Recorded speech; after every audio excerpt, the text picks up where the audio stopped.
ओम शांति। आत्मा का सफ़र। बहुत पहले, समय के शुरू से भी पहले, केवल और केवल परमात्मा था। सूर्य, चांद, तारे, ग्रह, आकाश, नदियाँ, झीलें, सुंदर प्रकृति, सब कुछ था, लेकिन इंसान नहीं था। ना पशु, पक्षी, जानवर आदि कुछ भी नहीं था। सिर्फ और सिर्फ सुंदर प्रकृति, जिसको सतो प्रधान प्रकृति कहते हैं। प्रकृति और परमात्मा के अलावा कुछ भी नहीं था। वह परमात्मा नूर से भरा एक अद्भुत सागर था, जो कि पवित्रता और प्रेम से भरा हुआ था। उस विशाल सागर में नूर की लाखों करोड़ों बूंदें थीं, जो गहरी नींद सो रही थी। जो कि वो सो रही थी, उनको ये पता ही नहीं था, अंदाज़ा ही नहीं था कि परमात्मा नूर से भरा एक अद्भुत शक्ति है। हर एक बूंद उस विशाल सागर का एक नन्हा सा हिस्सा थी। नूर की हर एक उस बूंद का नाम था आत्मा। तुम भी उन नन्ही सी बूंदों में से एक हो। कुछ समय बाद परमात्मा के दिल में आया, क्यों ना एक नई दुनिया बनाई जाए। उसने अपनी एक आवाज़ और रोशनी की जगमगाती एक लहर पैदा की और उससे सारी दुनिया की रचना हो गई। उसने बनाए सोने के पहाड़, सोने के महल और बहुत सुंदर नज़ारे, जिसको हम स्वर्ग कहते हैं। मीठी नदियाँ थी। प्रकृति बहुत सतो प्रधान थी। कमी थी तो सिर्फ और सिर्फ मनुष्य के, इंसान के। इसलिए परमात्मा ने सोचा कि एक नाटक रचा जाए और उसने फिर आत्माओं को एक्टर और नई बसी हुई दुनिया को स्टेज बना दिया और खुद बन गया डायरेक्टर। और उसने अपने नाटक का नाम रख दिया जिंदगी। लगभग सभी आत्माएं उस नाटक में हिस्सा लेना चाहती थी। इसलिए परमात्मा ने उन आत्माओं को कहा कि तुम इस नाटक का हिस्सा बनो। लेकिन उनमें कुछ ऐसी नन्ही सी बूंदें थी जो उस दुनिया में आने के लिए बिल्कुल तैयार नहीं थी। वे परमात्मा के साथ अपने घर में ही रहना चाहती थी। लेकिन परमात्मा ने उन नन्ही सी बूंदों को कहा कि तुम जाओ और उस नाटक में अपना हिस्सा लो और उस नाटक का मज़ा लो। तब फिर परमात्मा ने हर एक उस आत्मा पर मोहर लगा दी जो उनके साथ ही रहना चाहती थी। और फिर परमात्मा ने उनसे वायदा किया कि एक दिन उन सभी आत्माओं को परमात्मा वापस अपने घर बुला लेंगे। परमात्मा ने बाकी आत्माओं को भी कहा कि अगर वो अपने घर लौटना चाहें तो उनको भी बुला लेंगे और अपनी दया मेहर से वापस घर पहुंचने में उनकी भी मदद करेगा। और वही हुआ। परमात्मा के कहने पर सभी नन्ही बूंदों ने अपना घर छोड़ दिया। कई शानदार ग्रह मंडल से, कई ऐसे स्थान से गुजरती हुई वो आत्माएं आईं जहाँ सिर्फ कभी रोशनी थी, कहीं अंधकार था और आखिर वो इस दुनिया का हिस्सा बन गई। और फिर परमात्मा ने उनको बहुत सुंदर एक पोशाक दी, जिसको सतयुगी देव आत्माओं के रूप में जाना गया। ऐसी वो पोशाक जो हर मनुष्य देवी देवता बन गया। और नूर की हर एक वो बूंद इस नाटक जिंदगी में अपना पार्ट अदा करने लगी। और देखा जाए उस पोशाक को, देवी देवताओं की जो ड्रेस परमात्मा ने पहनाई, उस पोशाक को नाम दिया शरीर, जो कि हमने और आपने भी धारण किया हुआ है। जितने समय में आत्मा शरीर में होती है और जिंदगी नाटक में अपना रोल निभा रही होती है, उस समय को हम एक जन्म कह देते हैं। और अब कुछ आत्माओं को अलग अलग पार्ट दिया गया। किसी को जानवर आदि का पार्ट दिया गया, तो किसी को पशु पक्षी आदि इन सब का पार्ट दिया गया। लेकिन कुछ आत्माओं को सबसे सुंदर शरीर दिया, यानी मनुष्य आत्मा बनाया।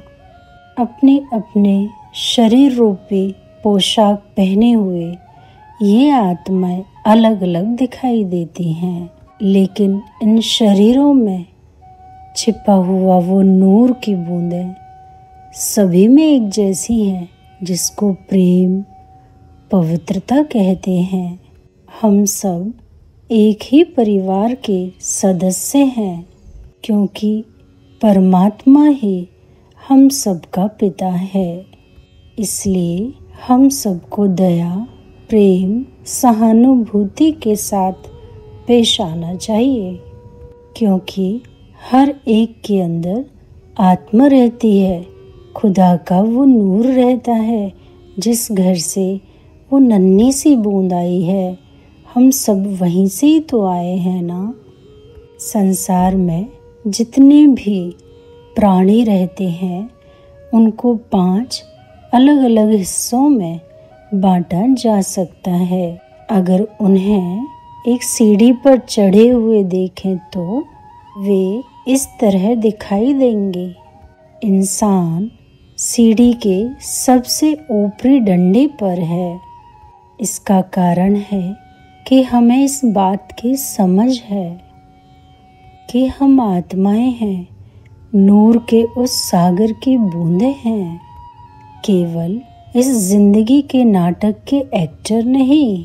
सीढ़ी पर इंसान का सबसे ऊपर होने का एक और अद्भुत रहस्य है, जिसका पता आपको जल्द ही पता चलेगा।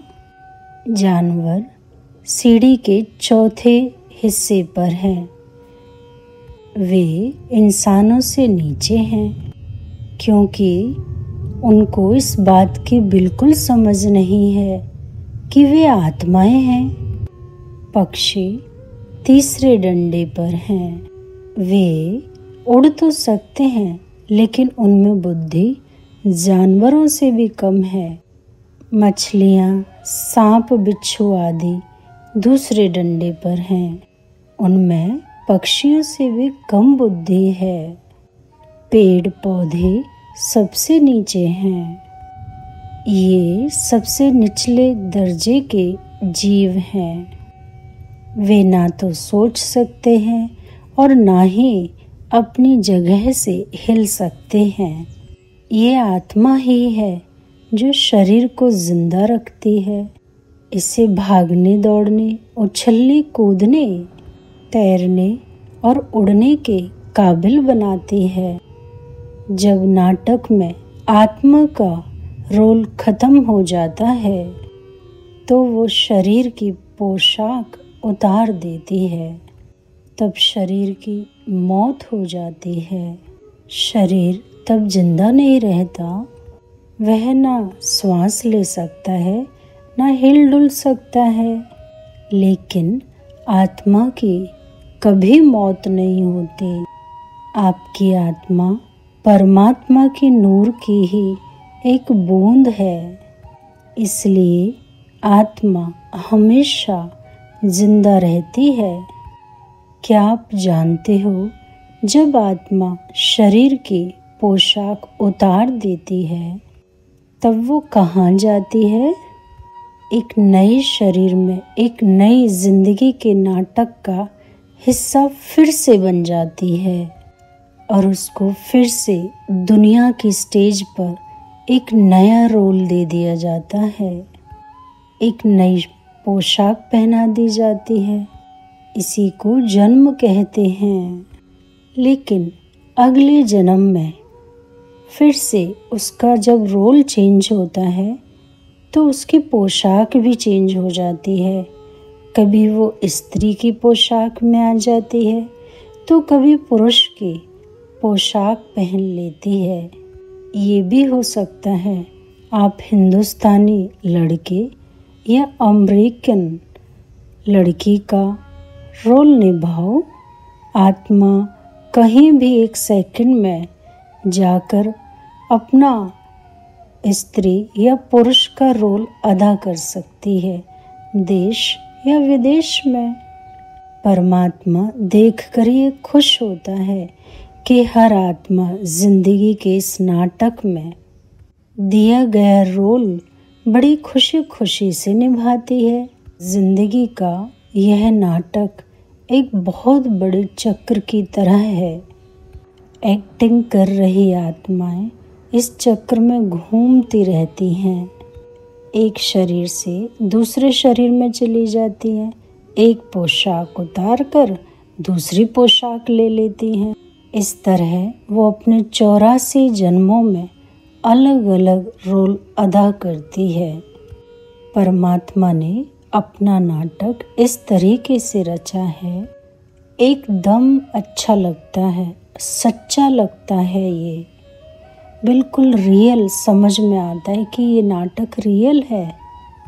और आत्माएं नूर की वो बूंद ये बिल्कुल भूल जाती हैं कि वो एक्टिंग कर रही हैं।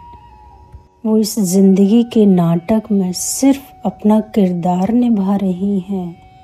कभी कभी जिंदगी के बारे में जो हो चुका है या होने वाला है उन आत्माओं को रियल लगने लगता है, चिंता होने लगती है। लेकिन जो भी होता है परमात्मा उसके बारे में कभी चिंता नहीं करते, क्योंकि वह डायरेक्टर हैं, वह जानते हैं जिंदगी सिर्फ एक नाटक है। परमात्मा अपनी आत्माओं को इतना खूबसूरत नाटक प्ले करते हुए देख खुश होते हैं, इसलिए आप उनके खेल का आनंद लो। नाटक करते हुए, रोल अदा करते हुए जो कुछ भी आपके साथ होता है उसमें खुश रहो और उस परमात्मा का शुक्रिया अदा करो। जब भी कभी कोई मुश्किल हालात आ जाएं तो याद रखो तुम सिर्फ एक रोल निभा रहे हो।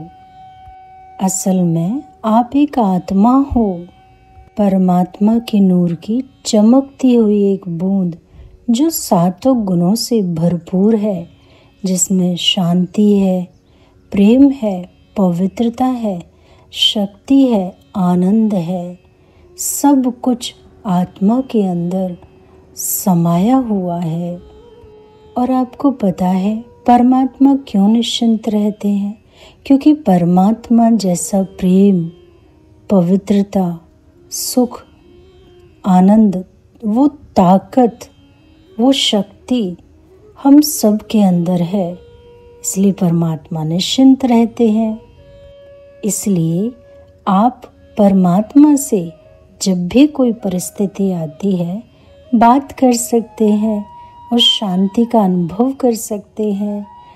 उनसे प्रेम भरी बातें करते करते आप बहुत सुख भी महसूस करेंगे, और जब सुख की अनुभूति होने लगती है तो आनंद महसूस होने लगता है और चारों तरफ परमात्मा के सानिध्य में उस नूर के साथ जब आत्मा नन्हा सा नूर, वो बूंद थोड़ा टाइम परमात्मा के साथ बिताती है तो उसके चेहरे पर वो आभा, उसके चारों तरफ का वो ऑरा कितना स्ट्रॉन्ग होने लगता है।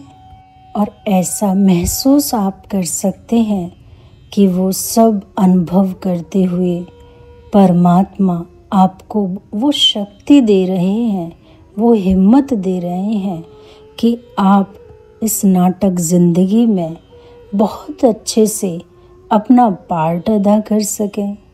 इसी को परमात्मा पर विश्वास करना कहते हैं। जब वो आपको पार्ट प्ले करने के लिए वो शांति, वो सुख और शक्ति देते हैं और आप उनके थोड़ा टाइम सानिध्य में रहने के बाद जब सारा दिन बहुत अच्छे से अपना पार्ट प्ले करते हैं, तब लगता है कि हाँ, मैं वास्तव में उस परमात्मा की संतान हूँ। यदि आप उस परमात्मा पर भरोसा करोगे, विश्वास करोगे, तो इस जिंदगी नाटक में कितने भी उतार चढ़ाव आ जाएं, लेकिन आप अंदर से विचलित नहीं हो सकते। आप हमेशा खुश अनुभव करोगे। इंसान का ये शरीर खास माना गया है, हीरे तुल्य माना गया है, और इसी जन्म में आत्मा को ये बोध प्राप्त होता है कि वह इस जिंदगी नाटक को छोड़कर अपने परमात्मा उस रोशनी के सागर में वापस लौट सकती है। जिस घर को वो छोड़कर आई थी, वो फिर से वहाँ जा सकती है। ये पावर उस आत्मा में होती है। सिर्फ ये हमें अनुभव करना है, क्योंकि परमात्मा ने हमारे अंदर वो शक्तियाँ दी हुई हैं। बस हमें उनको जगाना है और अपने घर की समृद्धि रखनी है और उस पिता परमात्मा को याद करना है। और आपको पता है, परमात्मा ने हर एक इंसान के अंदर एक गुप्त दरवाज़ा रखा है। ये दरवाज़ा एक गुप्त रास्ते की ओर खुलता है, जिस पर चलकर आत्मा कई अद्भुत मंडलों में से होती हुई नूर के सागर यानी परमात्मा तक पहुंच सकती है। जब परमात्मा चाहता है कि कोई आत्मा घर लौट आए, तो वो उसके अंदर गहरे अकेलेपन की भावना जगा देता है और उसे ऐसा लगता है जैसे उसका कुछ खो गया हो। ये परमात्मा का एक बहुत निराला अद्भुत तरीका है, ढंग है आत्मा को याद दिलाने का कि उसका असली घर इस दुनिया में नहीं, बल्कि नूर का वह सागर है। और ठीक वैसे ही जैसे परमात्मा ने शुरू में वायदा किया था, परमात्मा दया और प्रेम से भरी अपनी ही परम शक्ति को नीचे दुनिया में भेजता है, ताकि वह मोहर लगी आत्माओं को ढूंढकर उनको वापस अपने घर ले आए। इस परम शक्ति को सतगुरु कहते हैं, यानी एक बुजुर्ग तन जिसको नाम ब्रह्मा भी दिया। और वो सतगुरु आपकी और मेरी तरह इस मनुष्य शरीर में है, पर वह सतगुरु ब्रह्मा नूर के सागर की एक अद्भुत लहर है, यानी रोशनी है, परम श्रेष्ठ आत्मा है। और उस सतगुरु का काम है जिंदगी के इस नाटक में मोहर लगी आत्माओं को चुनकर घर वापस ले जाने के लिए ही दुनिया में आते हैं। ये आत्माएं सतगुरु ब्रह्मा की तरफ इस तरह खिंची चली आती हैं, जैसे मधुमक्खियां शहद की ओर। कहते हैं ना, ब्रह्मा ने संकल्प से इस सृष्टि को रचा। तो वो कौन है ब्रह्मा? वो भी हमारी तरह साधारण एक शरीर में वही पोशाक पहनकर मनुष्य शरीर का इस दुनिया में आते हैं इस जिंदगी नाटक में आते हैं और उनको एक अलग डिफरेंट पार्ट मिला हुआ है। वो सतगुरु हमें हमारे असली घर के बारे में सब कुछ बताते हैं और हमारे अंदर परमात्मा के प्रति प्यार भर देते हैं। जब कोई इंसान सच्चे दिल से नूर के उस सागर में वापस लौटना चाहता है, सतगुरु उसको इसका तरीका समझा देते हैं। वह उस आत्मा को उस परम आत्मा का संदेश देते हैं, उनका परिचय देते हैं। उनका नाम शिव है, ज्योति स्वरूप है और वो परम धाम में रहते हैं, जो कि हमारा भी घर था कभी, और वहीं से हम यहाँ पार्ट प्ले करने के लिए आए हैं। अब वापस हमें अपने उस घर में जाना है, ये याद दिलाते हैं। और इसके कारण आत्मा परमात्मा में बड़ा गहरा प्यार हो जाता है। सतगुरु उस इंसान को वायदा करते हैं घर पहुंचाने का और उनको सिखाते हैं कि कैसे आंखें खोलकर शांत एकांत में टिककर बैठें और अपने भ्रकुटी के मध्य में उस चमकते हुए नूर को देखें। और वैसा ही नूर परमात्मा है, यानी बड़ी ज्योति है। तो पहले अपने मस्तक पर उस सितारे को देखें और फिर उस बड़े सितारे को देखें और लगातार उनकी शांति की पवित्रता की किरणें आपके ऊपर पड़ रही हैं। ऐसा सतगुरु सिखाते चले जाते हैं। और जब लगातार जो आत्मा है, जो नन्ही सी बूंद है, जब ऐसा अभ्यास करती है तो थोड़े टाइम के लिए जिंदगी के इस नाटक के रोल से हटकर उस क्या हो रहा है लाइफ में, उतार चढ़ाव क्या है, सबको भूल जाती है।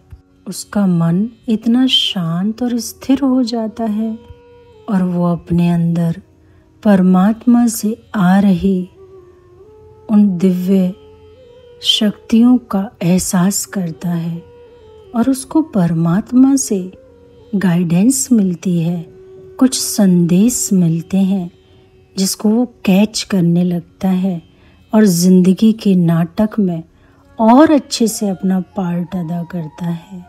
और ऐसा करते करते एक दिन वो गुप्त दरवाज़ा खुल जाता है और उसके पीछे छिपा हुआ रास्ता दिखाई देने लगता है।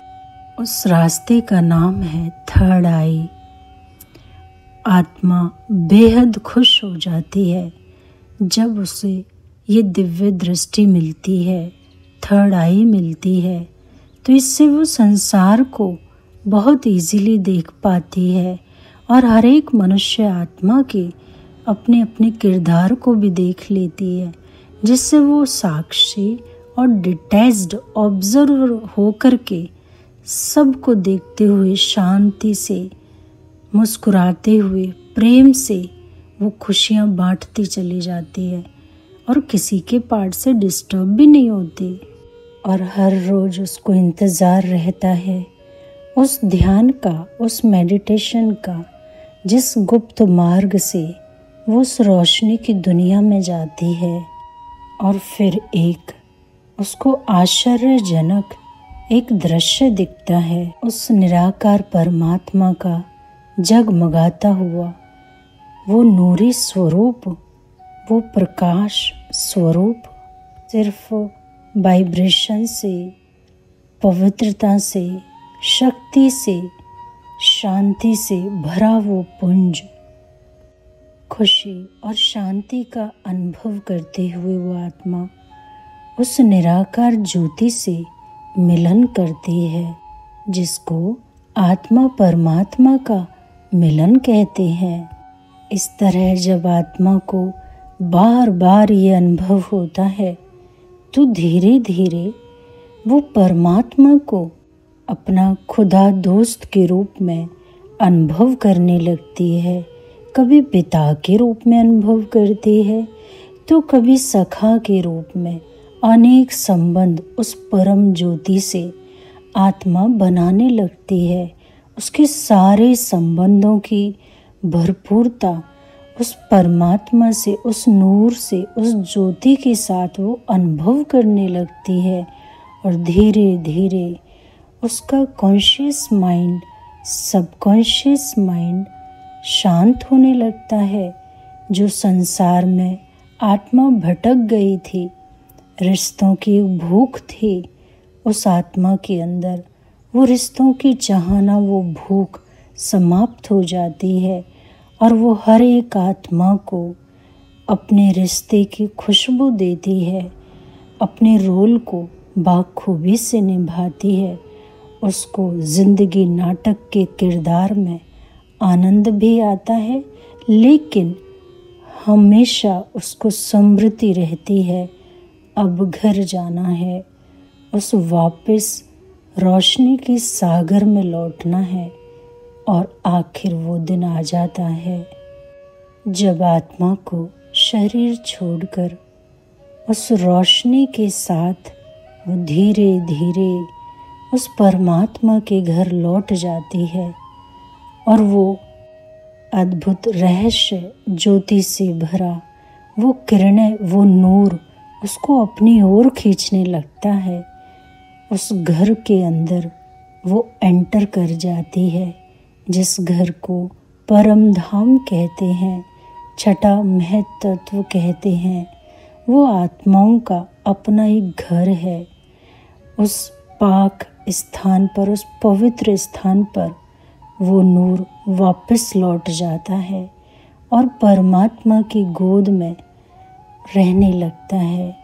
आत्मा परमात्मा दोनों एक साथ उस रोशनी के सागर में, वो दोनों चमचमाती बूंदें, चमचमाती वो रोशनी, वहाँ वापस उसका एहसास उनको होने लगता है और सब जिंदगी के नाटक का जो भी जन्म बाई जन्म उस नूर ने पार्ट प्ले किया, वो सब उसका मर्ज्ड हो जाता है, उसको कुछ याद ही नहीं रहता है और वो नूर, नन्ही सी एक बूंद वापस अपने सुख और शांति के स्वधर्म में स्थित हो जाती है, सभी बंधनों से मुक्त हो जाती है। मानो उसको वापस वो गति, वो मोक्ष उसको मिल गया है। वो सब बंधनों से परे हो जाती है और मुक्ति का अनुभव करती है। ये था आत्मा का सफर।